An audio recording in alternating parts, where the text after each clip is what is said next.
views and opinions expressed in the following program are those of the host and guests and not necessarily those of the staff or management of KLAV.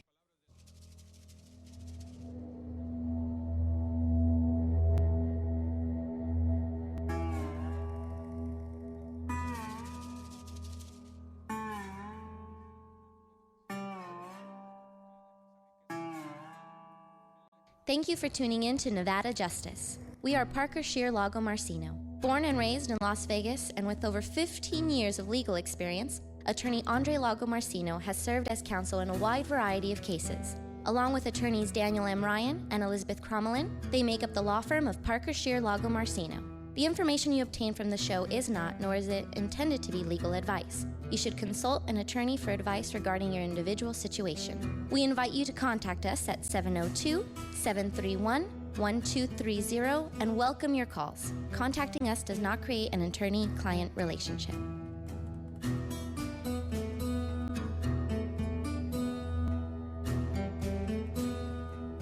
All right.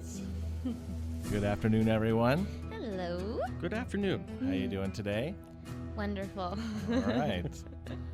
4 o'clock in the Valley, Vegas Valley, Friday, October 3rd. Time for some justice. Time for some justice. That's right. With us today, we have Rebecca Reyes, paralegal at Parker Shear Lago Marcino. Hi, everybody. Max Lardent. Yep, not Also, a lawyer. Thankfully. It would be too stuffy in here if you were. Social commentator extraordinaire. Yeah. Whenever I have any thing I want to comment on, I just call Max and see what he would say about that situation. Then I post it to Facebook. Claim it for yourself. That's right. I sell jokes. That's right. Well, this is our first show, our inaugural show. It's good to be here with everyone. And today's topic is sexual harassment. It is. It is. And Start off with something easy, right? It is. It is. Get them with the sexual harassment. Maybe we'll get some big ratings here.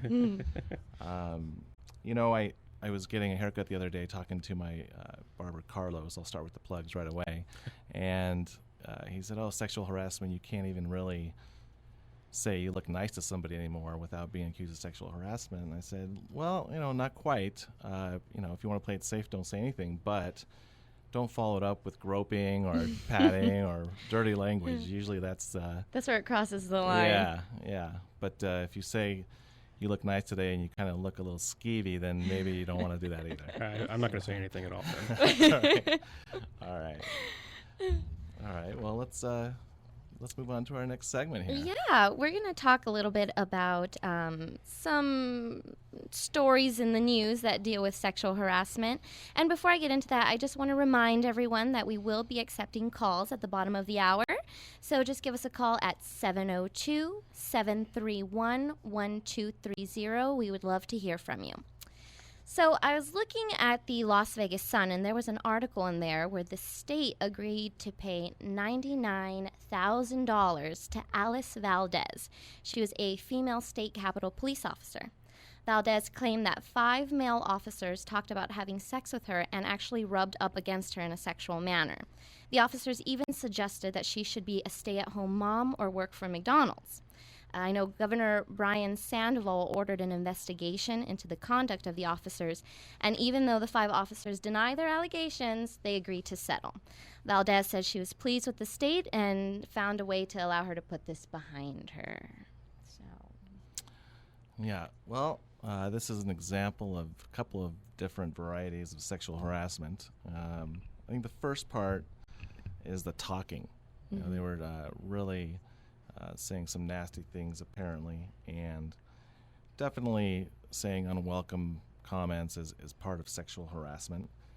But they seem to step it up with physical touching and the rubbing up against her, which in some quarters is also known as sexual assault.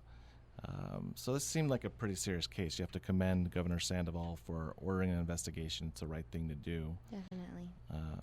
You would think as state police officers they would know better, or at least value their job enough to not, do something along those lines. I mean, touching in general just kind of crosses all boundaries. Yeah. Well, you've seen police officers take advantage of like traffic laws and stuff. So Yeah, I don't know why I wouldn't see some Not all. I'm not going to say all of them, but like some would be inclined to take that privilege. Mm-hmm. Well, listen, you don't you don't want to disparage an entire profession. We actually have cases against a lot of police officers, and just like anything else, there are bad doctors, bad police officers, bad lawyers, bad social commentators. Max, I'm trying the first day. I mean, clearly not following the rules. Kind of ironic that there were actually a Metro officer here a couple years ago that was making advances towards motorists, was caught, arrested, and fired. So generally that type of conduct not tolerated at all. Is there any reason they were $1 shy of $100,000? I know, right? That's a good question. We've actually had that issue come up, and I think generally the approval level, if you have a $100,000 settlement or more, needs to go through certain officers and upper level management. When you have 999.99 as a settlement, you can just kind of push it through without a lot of oversight. So they were settling, so that's one of the reasons. Yeah, I think it seems like a pretty fair settlement. All right. Yeah. There is another article posted on the Equal Employment Opportunity Commission website. Bill Hurd Chevrolet of Las Vegas will pay $110,000 and furnish other relief to settle a sexual harassment lawsuit filed by the EEOC. The EEOC charged in its suit that management and coworkers at the car dealership openly grabbed at a woman employee's breasts, made crude remarks about women's bodies, and constantly solicited them for dates and sexual favors.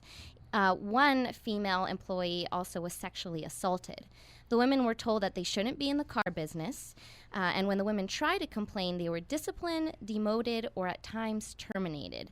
Pursuant to the $110,000 settlement, the company agreed to refrain from further discriminatory practices. The company filed for bankruptcy in 2008, but before that, they employed more than 3,500 employees. Sensing a pattern here with male-centric jobs. Yeah, that's a good point. It can be a pattern. Sexual harassment, not necessarily always. It could be same-sex. It could be male to female, female to male, female to female. It's all over the place. When I first looked at this settlement, it looked to me to be actually a little bit low in terms of the number that was paid. You had 5 plaintiffs and $110,000 to be subjected to that, to cost you, probably some earning power. It seemed kind of low, but until I saw the last line there where it said, they filed for bankruptcy. So that's kind of an interesting little side note on the legal side there. I don't have any money, so this is all I can give you. Yeah. Yeah. Listen, they're not the first company or individual to do that. Generally, what will happen in that situation is if there's a claim and the company or the individual that's accused goes into bankruptcy, the individuals who are suing can a lot of times still pursue that through the bankruptcy court, and they can allocate a certain amount of money for claims. So in this situation, apparently $110,000 covered it for the ladies, and that would have had to have been approved by a bankruptcy judge and the trustee. But nevertheless, still very, very bad conduct here. Yeah. Doesn't help the Chevrolet's reputation. No. Well, like you touched on earlier, Max, you see this a lot in male-dominated work environments or professions. I mean, we had the police officers, now we have the car dealerships, and I know even in practice when people call in with complaints, we see that a lot. It's like the one woman that works in a male-dominated field. So, I mean, that's pretty noteworthy there, too. It could happen, It could definitely happen. I remember when Bill Hurd first came in here, years ago, and you'd see their advertisements everywhere. Sometimes as attorneys, paralegals, we get these intakes, and you totally get a different view of what that business may be. I know I've stopped eating a lot of places, and I don't go to certain dentists after I hear those facts. We may not take the case, but you sure do get a lot of coverage as to what's going wrong out there in Southern Nevada, for sure. A lot of insight into our city. No, Yeah. Don't tell me. I don't want to ruin it. No, we don't want to ruin it. We won't for tell you, Max. We have plenty of stories. We have to fill up at least 12 episodes here of law and justice. So We have material. Yeah, we have it for sure. All right. We'll save it and let me know. But I guess that's a good point. I mean, would you, now that you hear that Bill Hurd Chevrolet employees there were doing that, Would that affect your opinion as to whether to buy a Chevrolet? Well, first effect is I usually buy Japanese cars, so I mean already out. Already out. Already out. Right. But I'm definitely hearing this. Definitely tarnishes. I mean, even though it's only this dealership, I think it's part of the company which built her Chevrolet. So that's that. I mean, it's hard to separate the connection there. Yeah. Well, I think, and that's why a lot of cases will settle. Sometimes they want to put the bad publicity, they want to halt it and settle it. Yeah. But we've seen lots of cases where we try to settle a sexual harassment case before filing a lawsuit. And despite, the fact that there may be some very salacious facts or things that could potentially go public. Evidence. Evidence, reputations, families, hurt feelings, all those things. Sometimes the businesses just won't settle. They'll push it. And there's a variety of reasons why they do. I mean, you have sometimes pride. Yeah. They're afraid it'll open the door for more lawsuits, too. Yeah. Bad decision making. Many times you have situations where it's not the person who's making the decision, it's not their money, so they say, hey, let's fight. There's a lot of things that lead to a case going from the pre-litigation phase into a lawsuit, for sure. We have one more story, and this one's a little different because it's actually same-sex harassment. So, according to the AP, the big story, Wells Fargo Bank has agreed to pay $290,000 to settle a same-sex sexual harassment case brought on by the EEOC. The lawsuit was filed last year in Reno and accused a female manager and female teller at a Reno bank branch of subjecting the four women to a sexually hostile work environment.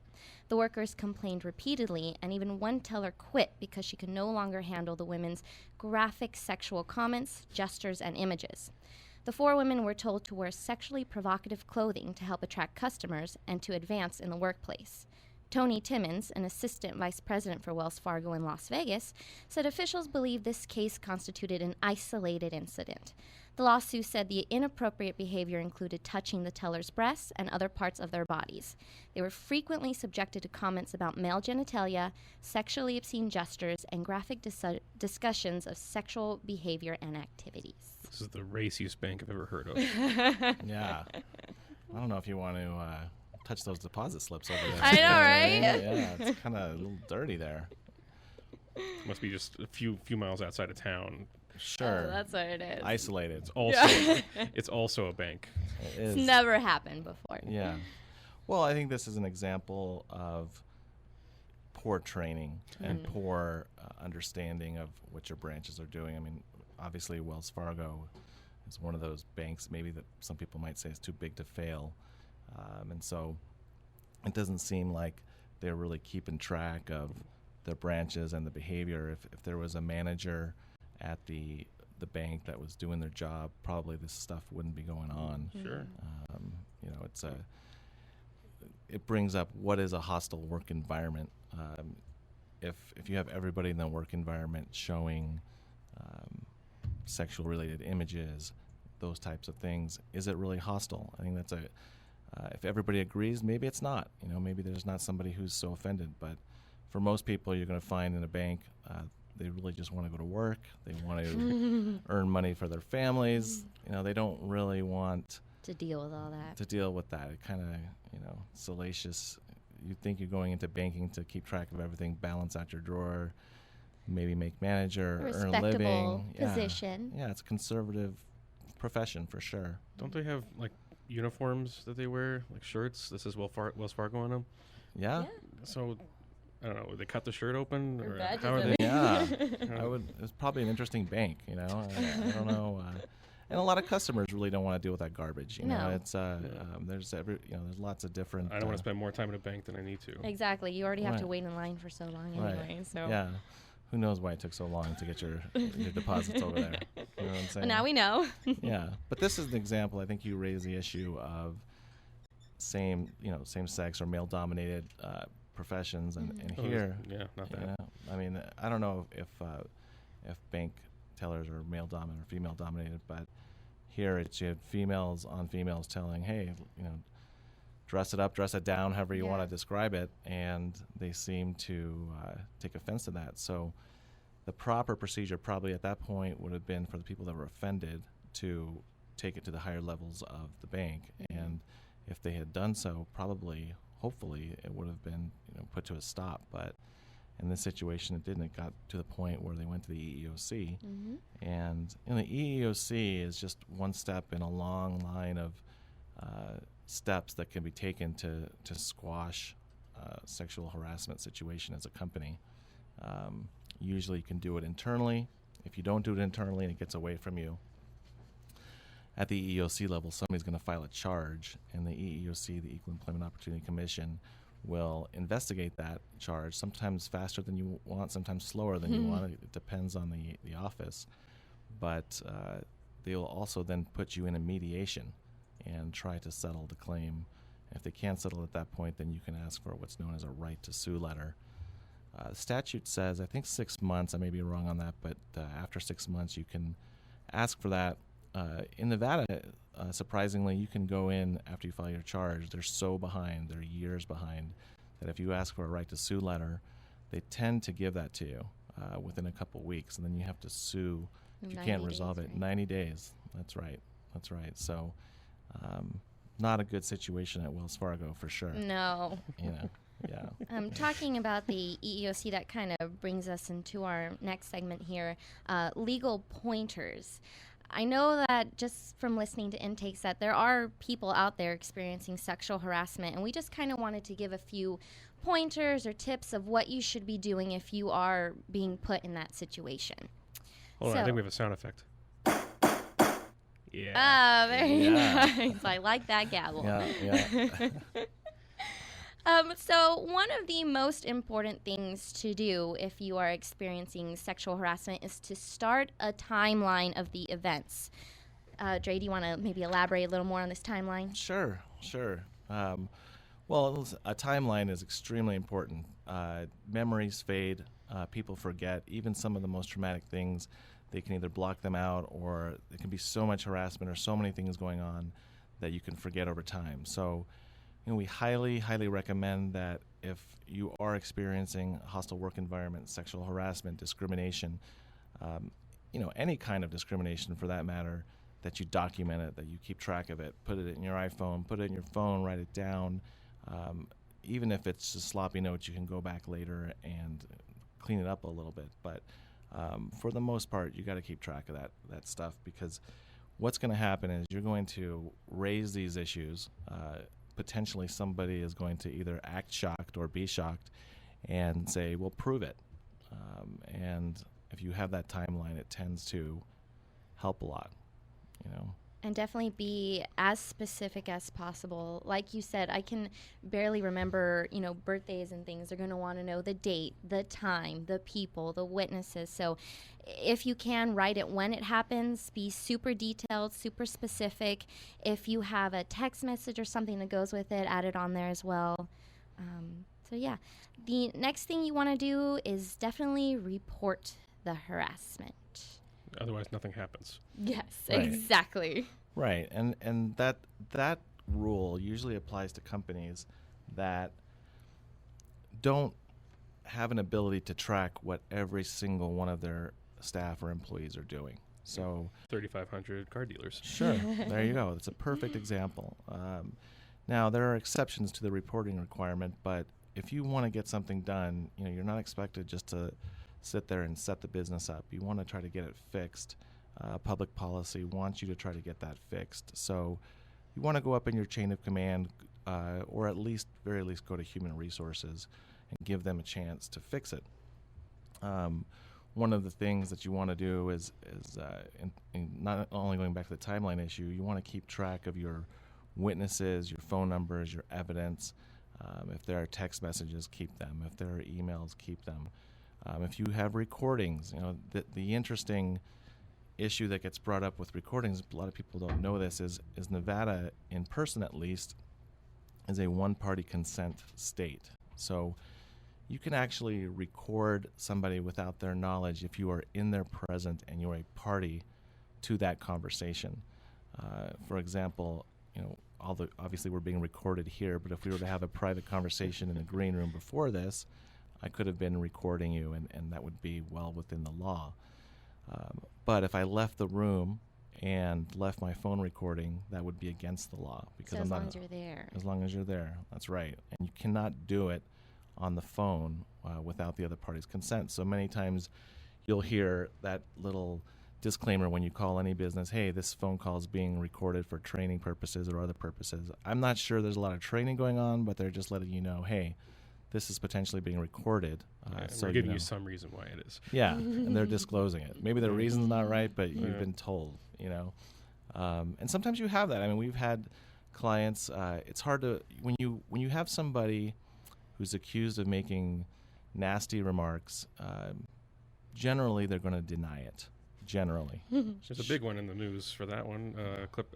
Clippers, Donald Sterling. Somebody like a Donald Sterling, they have all the money in the world, but that's their self, that's their image, that's the way they get up every day, and that's how they take pride in themselves. And it's not necessarily about the money anymore. And she was able to take him down based on very racially charged comments that he made, not in the sexual harassment nature necessarily, but about his team, his players, his employees. So recording there, very, very powerful. We've had clients, I mean, they've just pressed the record button for 8 hours in their shift, and it may record everything that's going on that day, but for those 1 minute, moments, it catches them. And sometimes that can make the case.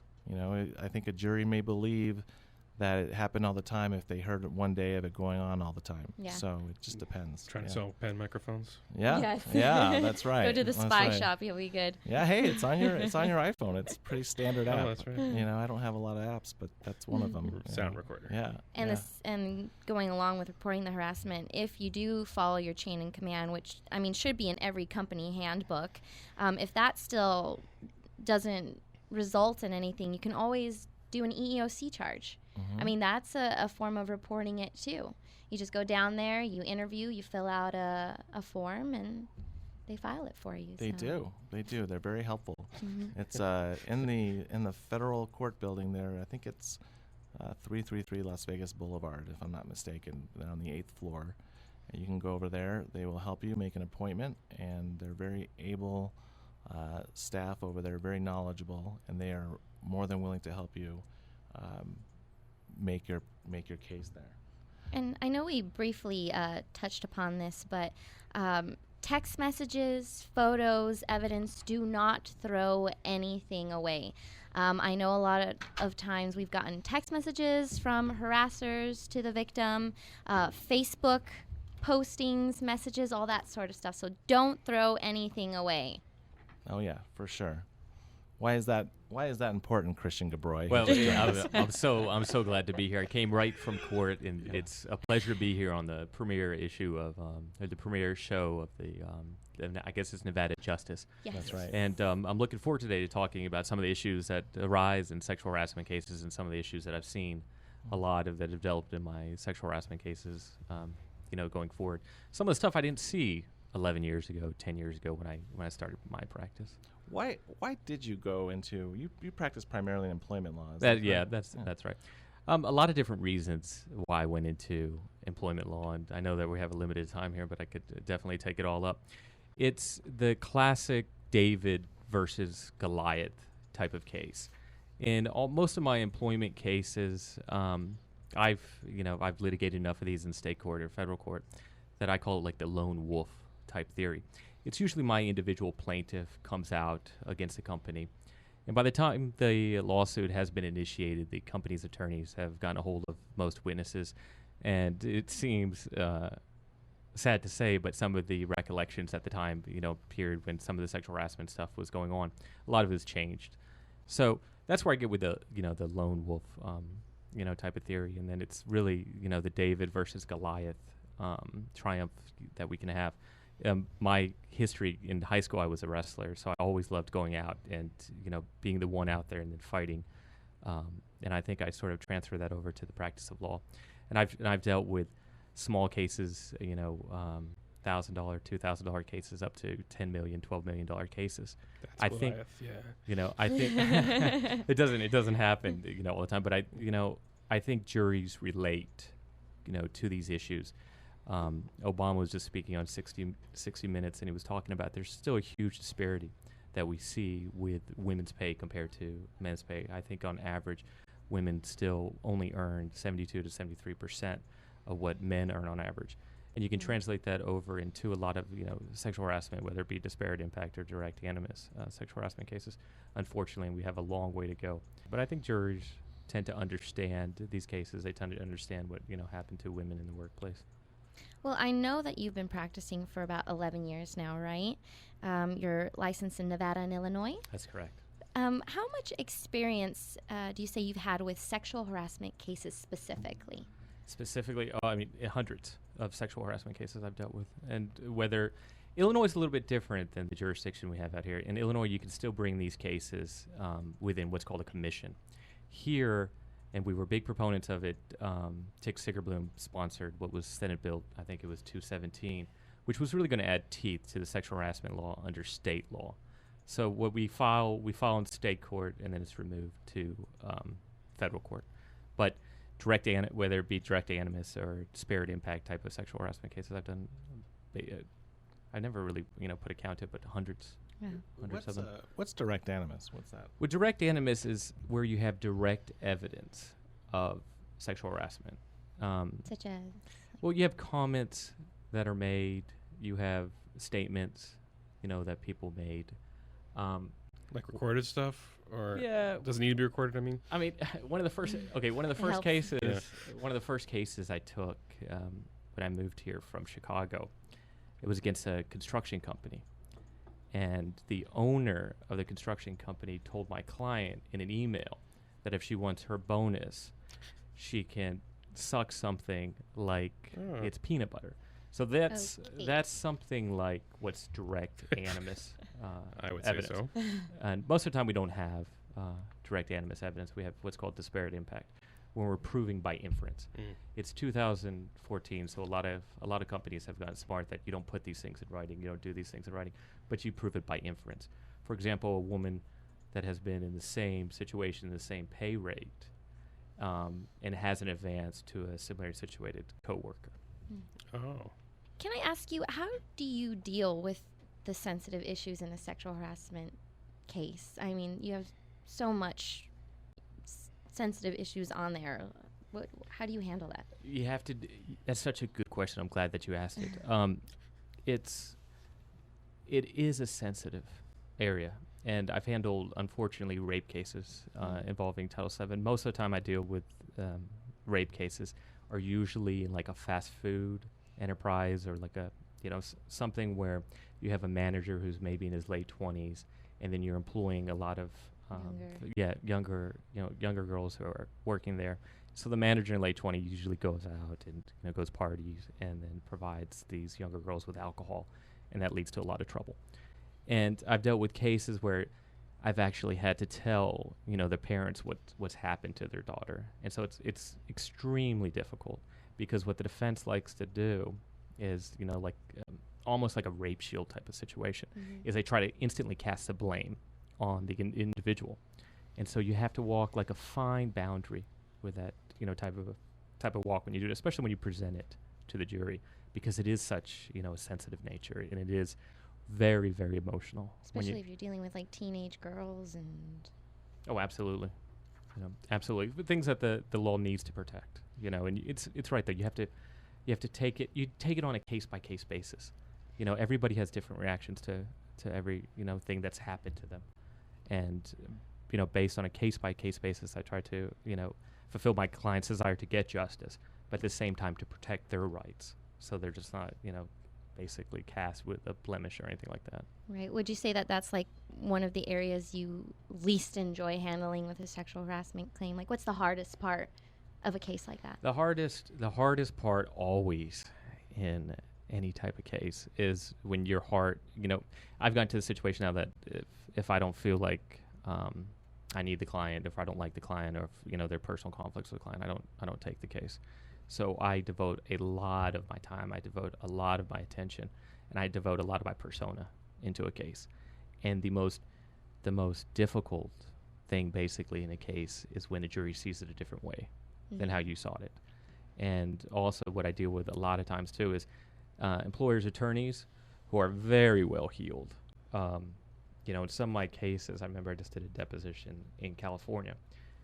I think they brought 7 attorneys to one deposition, and they try to do it out of fear factor, and they try to really intimidation, but they have unlimited funds. And then all my client basically has is me, and the 7th Amendment, the right to a jury. And one of the most disappointing times is when a jury doesn't see it your way. How do you evaluate whether a case is weak or strong? Like, do you go mainly off of how much evidence you have? That's such a good question. I'm glad you asked that as well. When the client comes in, I take the client at face value for what they're saying and what they said that has happened to them. That's not always the story when it gets down the road, when you get into an investigation phase or when you get into the litigation phase. Oh, yeah. What they told you a little bit earlier might be totally different than what some of the emails or some of the hard documents show. So every time a client comes in, I evaluate the situation, I evaluate the case based upon what the client has told me. Then in addition to what the client has told me, then I base it also upon any type of documents, any type of emails, or any type of hard evidence that the client might have. And I think Andre can also, testify to this too. The best cases in Title VII and the sexual harassment world are where they aren't the lone wolf cases, what I was talking about a little bit earlier. It just isn't the individual. It's also somebody supporting that individual and backing up. As if it happened to more than one person there. Oh, sure. Or somebody, for example, like I talked a little bit earlier about the construction case. I mean, we have that in emails. The defense would be hard-pressed to try to deny something that was put in an email. If we have somebody also that can corroborate the story that was actually present, at the time. I just filed an interesting employment discrimination case against Barney's here. And what happened in that case was, believe it or not, my client, it wasn't sexual harassment, but she was lead foreperson on a jury. And she was told before jury service not to go on the jury. And people at Barney's tried to dissuade them from jury service. She didn't listen to them because you have a right to be on a jury. And she went on the jury. She served on the jury. It was a capital case. She was actually a foreperson on the jury. Barney's made her work at night during the jury trial. They wrote her up at night during the jury trial. And then when she got back to Barney's demanded the money that she got from the court for the jury service, that amount. She paid a certain amount, and then the boss said that it wasn't the actual amount that was paid to her for the jury service, even though they cashed the check. And then they terminated my client. So in that type of the leeway into something like that is that I actually have like a cash check from Barney's. So they're going to be a little bit hard pressed. Can't deny that. Yeah, they're going to be a little bit hard pressed in that case to try to fight something like that. Now, if you do come across a case that is a weaker case and you decide not to take it, sure. At that point, what do you recommend that person do? It goes really on a case-by-case scenario. Anybody that has reached a level of pervasive sexual harassment does not have to put up with it, and they have to understand that. There's something under law that understands what's called a constructive discharge. And a constructive discharge is that the person who's being harassed had no other choice and no other measures but to go ahead and quit her position. So if it reaches that level and I haven't taken the case, I always advise my client to quit. And when they quit and when they resign, to document why they quit and why they resign. Now, most companies, like I said a little bit earlier, are smart now because it's 2014. And there are reach outs with companies. And I've seen companies do good things when people have reached out, whether it be their ethics hotline or some other type of hotline, where they've come in, they've stopped the harassment, they've stopped the harasser, and the person can go on working maybe even in a different department or something like that. Transfer them over. Sure, transfer them over, do something like that. And if I don't take the case and I think that there is some merit, it's just going to be a little bit too difficult to prove for our office.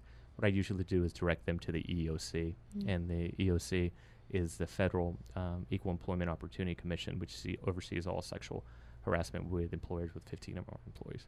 And they do their whole investigation and everything as well for them, too. Yeah, and unfortunately, they just lost a little bit of funding. I think each investigator has over 400 cases.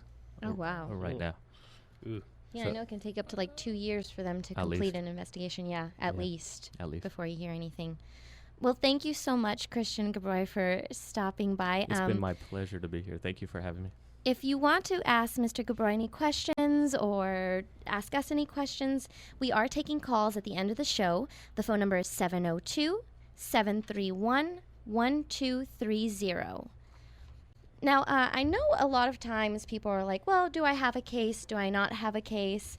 Should I be calling an attorney or not? So coming up, we have some scenarios of intakes that we've had, and we're going to let you guys decide whether or not you think it's a valid case. So we're going to go to break, but we will be right back.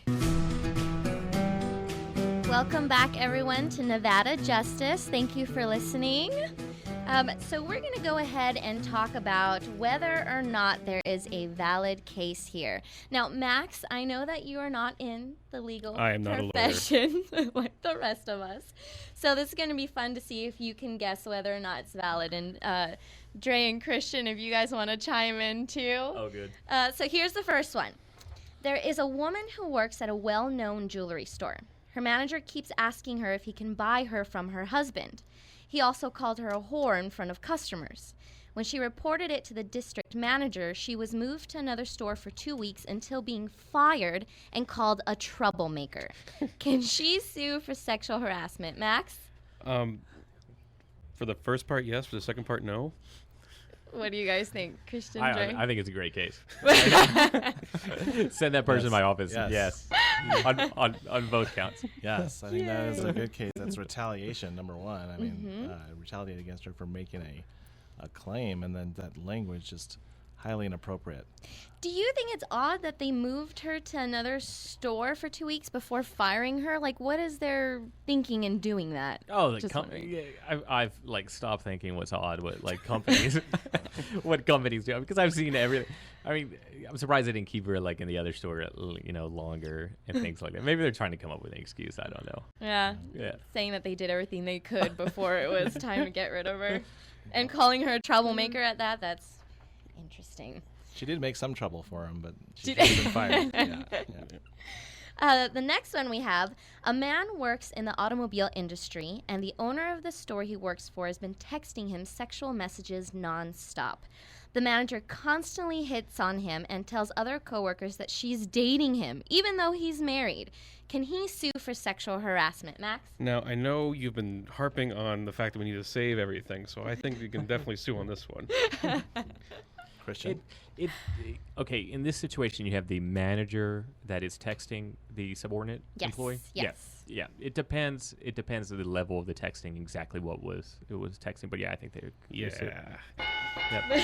Well, let me ask you this. What happens if he keeps texting her and she just doesn't say no? Okay. The law understands then when you're dealing with subordinates that there's an unequal power, between a manager and between somebody beneath them. So if she doesn't reply anything and she doesn't reply no, the law will understand that that's non-consensual. And there's been cases in the Ninth Circuit, in our circuit here, that state that no type of text message, even when they feign, an idea of being consensual, is actually consensual because of the unequal bargaining power. Okay. Now, with that being said, we see a lot of where the supervisor or manager is preying on the subordinate. What about when it's reversed? When it's someone sexually harassing a manager? Okay. That situation has been dealt with a lot. In that type of situation where you have a subordinate who's been bothering the manager, the manager has to take the available measures, the remedial measures from the company. Has to fire him. Well, basically. They have to. No, they have to go out. Like, usually what happens in that type of situation is the company has a standard policy for reporting sexual harassment. That manager has to usually take avail of those type of policies. Okay. To prevent any type of case like that, because it can get very, very tricky. We'd have to hope like they had those in place. Yeah, you would have to hope, right? Can't hire too many confident employees then. True. No handbook, sorry guys. Okay, last one. A woman who works for the city was in a sexual relationship with her supervisor for about 2 months. He's currently seeing someone else who is also another coworker. He's been cutting her hours and being very disrespectful towards her now that he has moved on. Can she sue for sexual harassment even though she was in a relationship with him? This is one of those implied examples. I'm going to say no just because there's not enough proof, maybe? I'm gonna have to say yes as the Sorry, Max. as the employment attorney. All right, sue whenever. That's what I learned. Sue whenever possible. It's apparent. Yeah, Max, come on. Come on. Haven't you been listening? I'm not a lawyer. We need to see more facts, right? I mean, are all the hours being cut across the board? Is he just cutting hours because she happened to be, last and no longer the object of his desire? Did his new flame get promoted? Maybe. Oh, that's a good point, too. And maybe, Christian, you can talk to us about how sometimes employers will mask those kinds of measures to make it look like they're not discriminating. Yeah, and they always try to do that. They always try to come up with an excuse. Like your situation you brought up a little bit earlier, where they demoted the person or changed the person to a different department. Mm-hmm. They always try to come up with an excuse, and then it's our job to prove what's called pretext, to show that the actual reason was because of the harassment. Okay. Now, does it matter that she was in a relationship with him? Does that hurt a case when they have been dating and then it goes sour? Yeah, because what you have to look at is you have to look at the intent of what that manager was doing. Because in your scenario, you had a relationship. But then the way that I understand your scenario is you also had the manager having a relationship with somebody else. Right, who works there. Yeah, who works there. So there's something under Title VII called the Paramour Theory. And what that is that you look at what the manager is doing. You look at what the manager is doing at work, if it's giving any benefits to the one that he's actually having the consensual relationship with. Promotions. The promotions and things like that, to the detriment of the one that used to have a relationship with him. Okay. And that's the way it happens a lot too. Is a manager. It's not exactly what they call quid pro quo sexual harassment, but the manager is giving certain type of benefits for a consensual relationship. So, for example, a manager might be dating, like say a manager of cocktail waitresses, whatever, is dating a cocktail waitress that's underneath him, and then he's providing certain hours or certain better training or certain, even areas. There have been case laws on that, especially in the casino industry, like certain areas that pay off more for blackjack tables and things like that. So if he's providing those to the one that he's having that consensual relationship, to the detriment of everybody else has a case. Got it. And that's banned.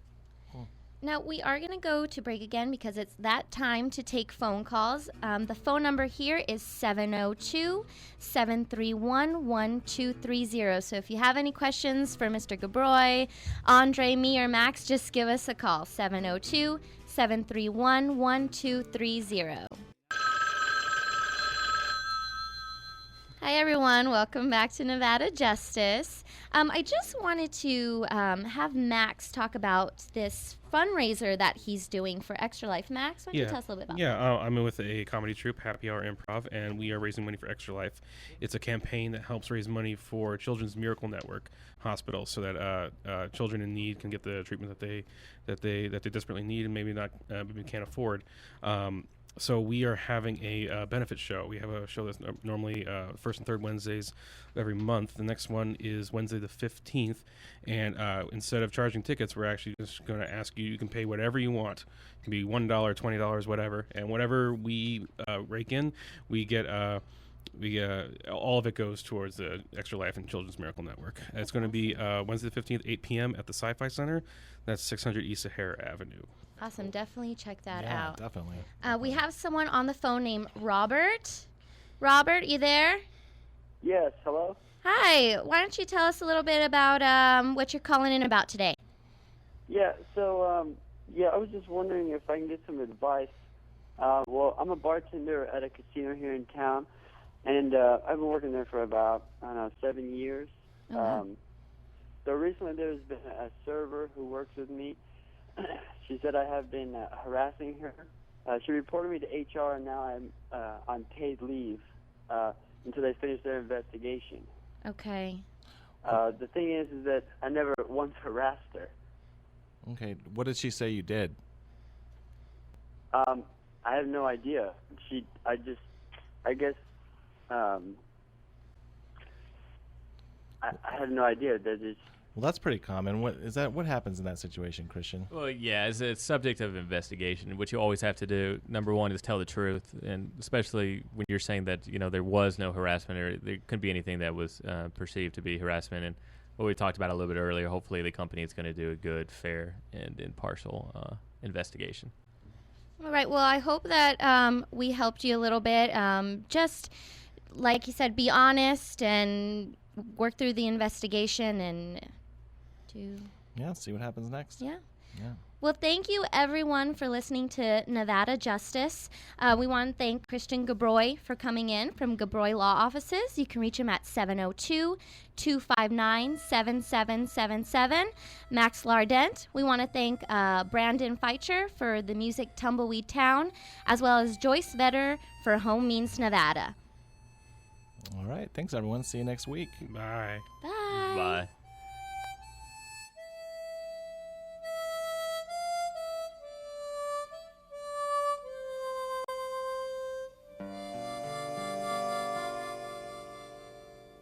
Way out in the land of the setting sun, where the wind blows wild and free, there's a lovely spot, just the only one that means home sweet home to me. If you follow the old Kit Carson Trail until desert meets the hills, oh, you certainly will agree with me.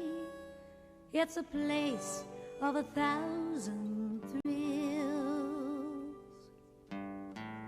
Home means Nevada, home means the hills, home means the sage and the pines. Out by the Truckee